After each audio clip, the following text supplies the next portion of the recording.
ये देख लेंगे। गुड इवनिंग सभी को। आज हम विलोम पढ़ेंगे। मैंने कुछ सिलेक्टेड विलोम तैयार किए हैं, बाकी तो जैसे राजा का रानी, राजा का प्रजा, राजा का रंक, ऐसे माता का पिता, इस तरह के अनेक होते हैं। कुछ हम देख लेते हैं और उसके बाद में हम लोकोक्ति या फिर इसके बाद में जो है हम वाक्य शुद्धि की बात करेंगे। पहले एक बार विलोम जो है वो हमारे सामने है, तो हम इनको देख लेते हैं विलोम को।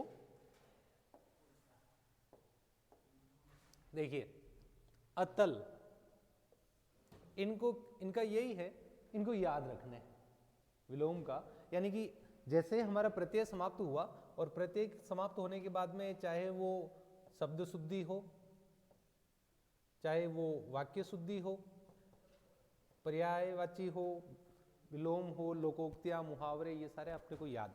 लेकिन कुछ सेलेक्टेड है जो आपको इनको प्रेफरेंस के अकॉर्डिंग याद करना है, यानी कि सबसे पहले जो है इन पर ध्यान देना है आपको, और उसके बाद में जो है वो दूसरा। कुणाल जिंगर कह रहा है राम राम, सभी को राम राम। ठीक है। अतल का होता है वितल। ये क्या, वैसे भी आपको पीडीएफ मिल जाएगी, तो उसमें आपको कोई नोट करने जैसे आवश्यकता नहीं है, फिर भी आप चाहें तो देख लेना। बाकी अतल का वितल। अनुयायी, अनुयायी होते हैं ना, आपके फॉलोवर्स होते हैं, मेरे इतने अनुयायी हैं, इतने फॉलोवर्स हैं, है ना। तो जो सोशल मीडिया पर ज़्यादा रहते हैं ना, भले ही आपस में बोलचाल बंद है, पर सोशल मीडिया पर इतने दोस्त हैं इस तरह से, तो अनुयायी उसी को कहते हैं, फॉलोवर्स कहते हैं। तो अनुयायी का जो है वो विरोधी। अब विरोधी वाला क्या है कि वहाँ सोशल मीडिया पर ऑप्शन नहीं होता है ना, कितने अनफॉलो करते ही वो तो चला जाता है उसके बाद में। अंतरंग, अंतरंग का होता है बहिरंग। बहिरंग विभाग मैंने आपको बताया भी था। और जैसे अगर इसमें हम उपसर्ग की बात करें तो उपसर्ग जो है वो बहिर है, बहिर है, बहिर, बहिर्मुख, बहिर्मुखी, इस तरह से हमने बात की थी पहले। तो बहिरंग। अक्षम, अक्षम है, यानी कि जो सक्षम नहीं है वो अक्षम है। सक्षम तो जो सक्षम होता है, आसान है। अधम, अधम जो नीच होता है ना, नीच, नीच को कहते हैं अधम। जैसे कालिदास जो है, कालिदास नाटक लिखते थे, और नाटक लिखते थे तो उनके जो नाटकों में कालिदास नाटक जो लिखते थे वो संस्कृत में लिखते थे। और जब उनके नाटक जो होते थे उनमें वो अलग अलग पात्र होते हैं, तो जहाँ जो उत्तम, उत्तम यानी कि जो उच्च पात्र होते थे वो तो संस्कृत में बोलते थे, और जो अधम पात्र होते थे वो प्राकृत में बोलते थे। संस्कृत जो है उच्च भाषा मानी गई है, तो उसके अनुसार तो अधम मतलब होता है नीच। आपने वो सुना होगा, कछु कह नीच न छेड़िए, भलो न वाको संग, काकर डाले कीच में, उछारी बिगाड़े अंग। यानी कि कुछ भी कह के नीच व्यक्ति को नहीं छेड़ना चाहिए। ये उसी प्रकार है कि अगर कीचड़ में आप पत्थर डालते हो तो वो उछल के और अपने कपड़े खराब करता है, तो उसी तरह। तो अधम का क्या होता है, तो उत्तम। अवशेष, अवशेष का मतलब कि थोड़ा बहुत जो भी बचा हुआ है। और निशेष, निशेष मतलब कुछ भी नहीं, कुछ भी शेष नहीं है, तो अवशेष का क्या हो जाएगा, निशेष। फिर है अनुग्रह। अनुग्रह जो है उसका होता है दंड या कोप। इसका जो है वो क्या होता है, तो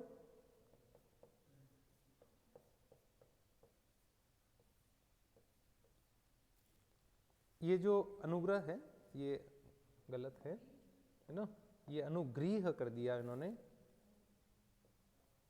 आप ध्यान रखना कि अनुग्रह, ये कल भी हमने बात की थी, यानी पहले वाले वीडियो में भी बात की थी कि अनुग्रह, आग्रह, निवेदन पर्याय होता है। तो अनुग्रह जो है, अनुग्रह का क्या होता है, दंड या कोप होता है। ठीक है, ये ध्यान रहेंगे कुछ। फिर उसके बाद में अज्ञ, देखो ये अक्सर आता रहता है।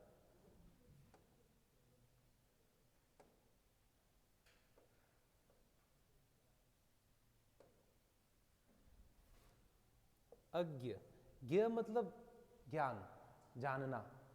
तो अ लग गया, अ मतलब नहीं। जो अज्ञानी है वो अज्ञ है, और जो जानकार है वो विज्ञ है।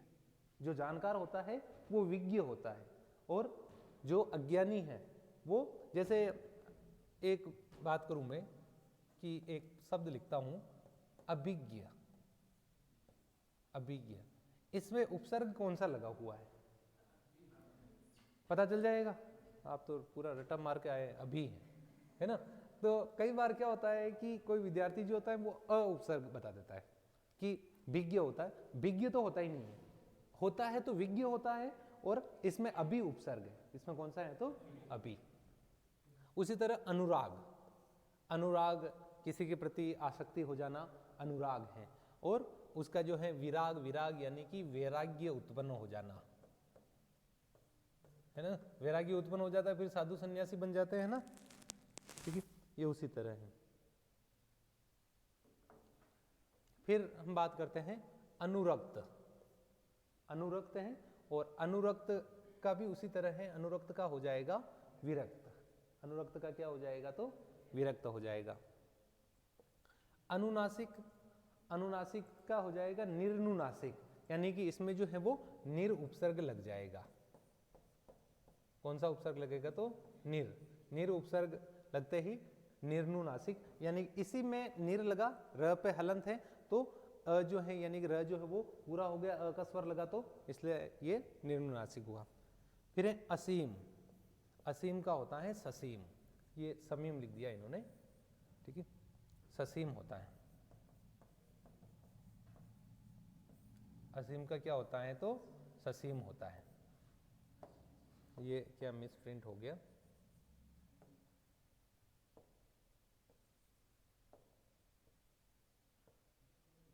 हाँ मुझे लग रहा है कि हाँ इंक जो है ये ससीम ध्यान रखना, समीम याद मत रखना, ठीक है, समीम नहीं है, क्या है तो ससीम है, असीम का होता है ससीम।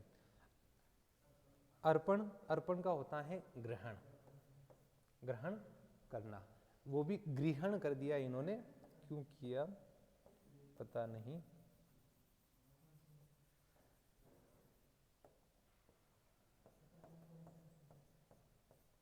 हाँ। अवर, अवर का होता है प्रवर, कोई कहता नहीं ये अवर अधिकारी है, ये जो ज्यादातर जो उत्तर प्रदेश और वो होते हैं वहां पर इनके पदनाम होते हैं कि ये अवर अधिकारी बन गया, अवर अधिकारी और बड़ा अधिकारी बन गया, प्रवर अधिकारी हो गया, निम्न अधिकारी बन गया, इस तरह से जो प्रमोशन होता है उनमें ये प्रयुक्त किया जाता है। आगे बढ़ते हैं इन्हीं में। अपराधी, अपराधी का निरपराधी नहीं होता, बस ये ध्यान रखना, ये क्या शब्द शुद्धि में भी आता है, अपराधी का जो विलोम होता है निरपराध होता है, ठीक है, ये ध्यान रखना, शब्द शुद्धि में भी आता है, दोनों में आप ध्यान रखना कि अपराधी का क्या होगा तो निरपराध होगा। फिर आगे बात करते हैं अभियुक्त, अभियुक्त का होता है अभियोगी, जो अभियोग लगाता है, अभियुक्त तो जो कोई किसी प्रकार का कार्य करता है, इस तरह का अपराध करता है वो अभियुक्त है, और अभियोगी जो अभियोग लगाता है, आरोप लगाता है, उसको कहते हैं।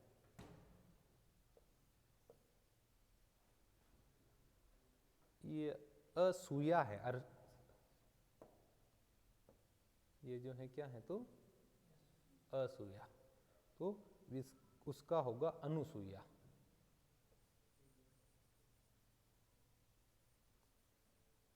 इसका जो होगा क्या होगा तो अनुसूया होगा।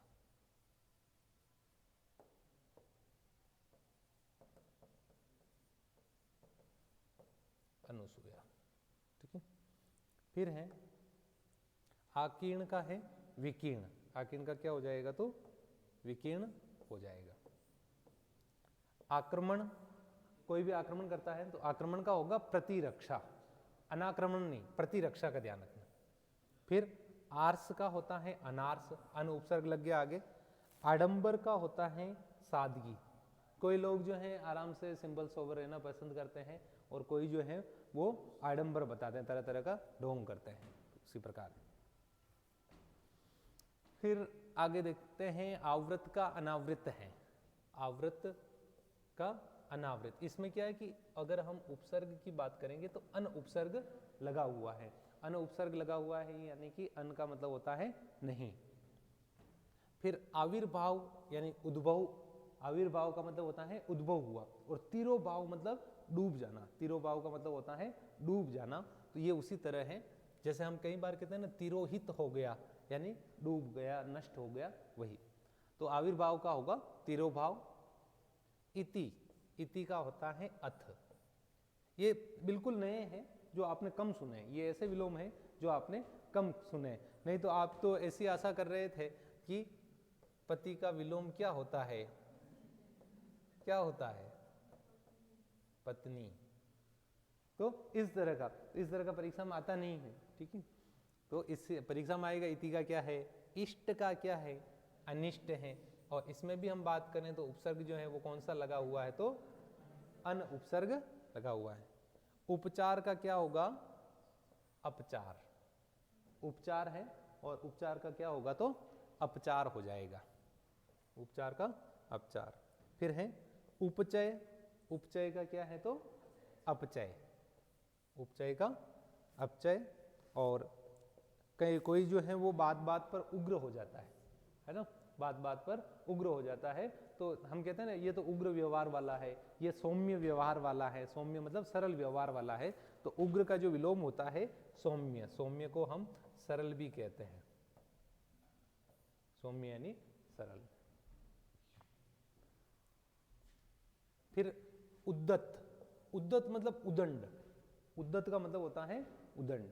और इसका जो विपरीत अर्थ का जो बोध कराता है, यानी विलोम जो है विनीत। हमेशा विनीत जो होगा हमेशा निवेदन के भाव में रहेगा, हमेशा अनुनय विनय के भाव में ये रहेगा। ये बहुत अच्छा है। रिजु, ये कितनी बार रिपीट हुआ है, चाहे वो सेकंड ग्रेड का एग्जाम हो, चाहे वो आरएस का एग्जाम हो, कितनी ही बार आया हुआ है। रिजु का होता है, रिजु मतलब होता है सीधा, रिजु मतलब होता है सीधा। और रिजु का जो विलोम है वो है वक्र। एकल का सकल, तो जैसे कि सकल मतलब सारा, एकल का मतलब केवल एक, और सकल मतलब होता है, हम कहते हैं सकल संसार, और सकल संसार यानी कि पूरा संसार, और एकल मतलब एक। कुलटा, ये वाक्य जब वाक्यांश के लिए एक शब्द हम पढ़ेंगे तो उसमें भी ये आएगा। वन वर्ड जो होते हैं वाक्यांश के लिए एक शब्द, जिसमें कुलटा, कुलटा का जो है पतिव्रता, जो पतिव्रता है और उसका जो विलोम है वो कुलटा है। कृष, हम कहते हैं ये तो कृष काय है, कृष काय है। कृष काय मतलब क्या है, काया जो है वो बिल्कुल दुबला पतला है, तो वो कृष काय यानी कृष आता है। और इसका जो विलोम है पुष्ट या स्थूल, पुष्ट या स्थूल होता है। फिर खगोल, ये भी अच्छा शब्द है। खगोल का क्या हो जाएगा, भूगोल हो जाएगा। तो खगोल का भूगोल। खींचना है ना, खींचना, खींच जाते हैं, मन उठ जाता है, तो उसका जो विपरीत अर्थ का जो होगा वो क्या होगा, रीझना। खींचना का रीझना, मोहित हो जाना। छली, जो छल करता है ना, छली, छली जो छल करता है। और निश्छल, निश्छली नहीं होता है, ये पहले भी हमने पढ़ा था, जब संधि हमने पढ़ी थी तब भी हमने बात की थी इसके बारे में। और जब हमने शब्द शुद्धि पढ़ी थी तब भी हमने इसके बारे में बात की थी कि निश्छल होता है, निहदन छल, निश्छल होता है। स्वर के बाद में छ का मेल होने पर स्वर और छ के मध्य स वर्ण का आगमन हो जाता है, तो निश्छल। छदम नहीं है, छद्म है। इसमें क्या है कि हल चिन्ह आएगा, यानी कि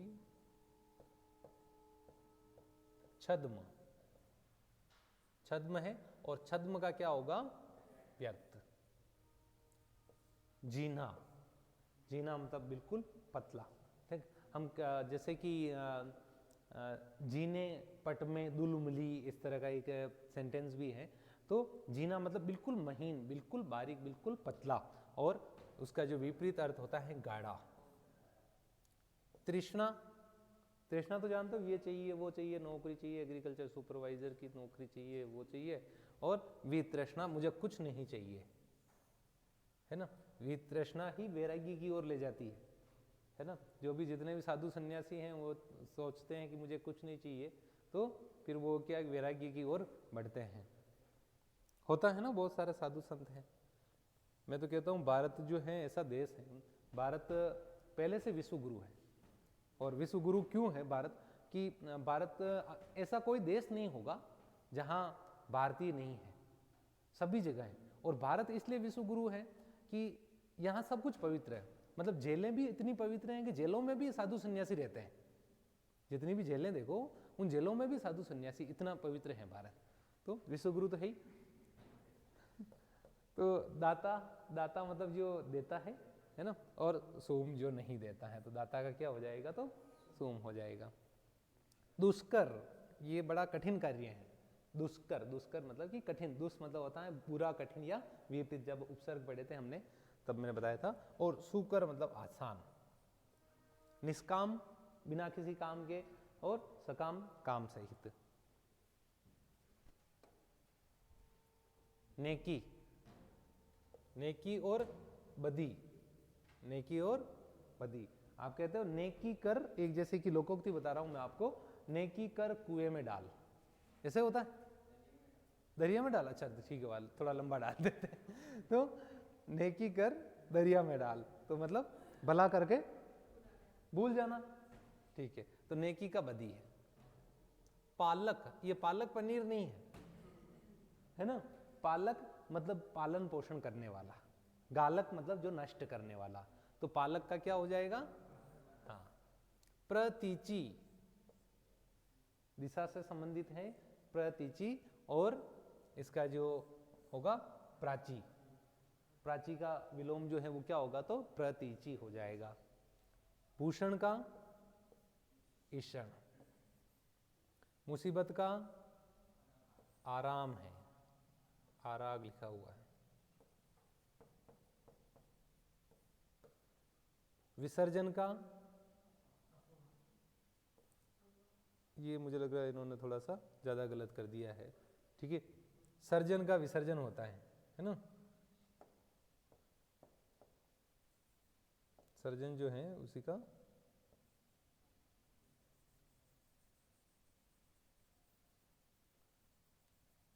आवाहन, ह आएगा तो भी उसमें क्या है कि हलंत वाला आएगा, ह जो आता है वह भी क्या है हलंत वाला, तो हम सर्जन से ध्यान रखना।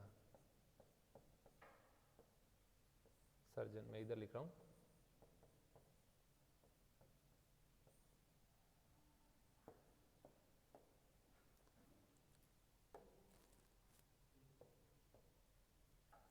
फिर ससीम का जो है ये पहले भी आ चुका है शायद, है ना, ठीक है। एक बार आप इनको देखो थोड़ा सा।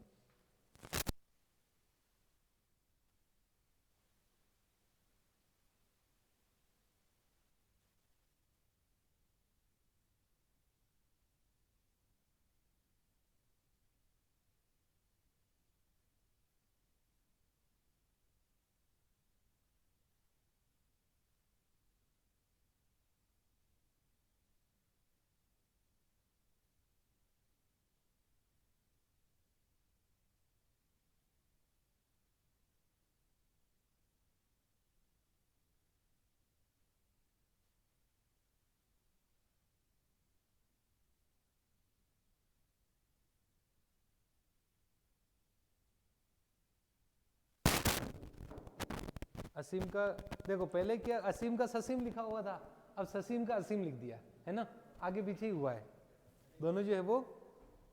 और संकल्प का विकल्प है, संकल्प का क्या हो जाएगा, तो विकल्प। संकीर्ण, हम कहते हैं संकीर्ण सोच है, छोटी सोच है। विस्तीर्ण मतलब बहुत फैला हुआ। और संगठन का क्या हो जाएगा, विघटन, क्या हो जाएगा, विघटन। और सुबोध का क्या हो जाएगा, दुर्बोध, जो आसानी से है। तो ये कुछ हमने ऐसे ही देखे थे कि कुछ कठिन लगने वाले थे, और कठिन लगने वाले इन विलोम की हमने बात की। अब जो है हम वाक्य शुद्धि की कुछ बात कर लेते हैं। तो ये सर को पीडीएफ मिल जाएगा, कुछ में थोड़ा बहुत क्या टाइपिंग रिलेटेड और कुछ मिस्टेक थी, तो लगभग उनका सुधार कर लिया गया है, ठीक है। बाकी आप ध्यान रखना, ठीक है। अब हम वाक्य शुद्धि में हमें क्या क्या सावधानी रखनी है, वाक्य शुद्धि वाला जो प्रश्न आता है तो उसका हम देखते हैं।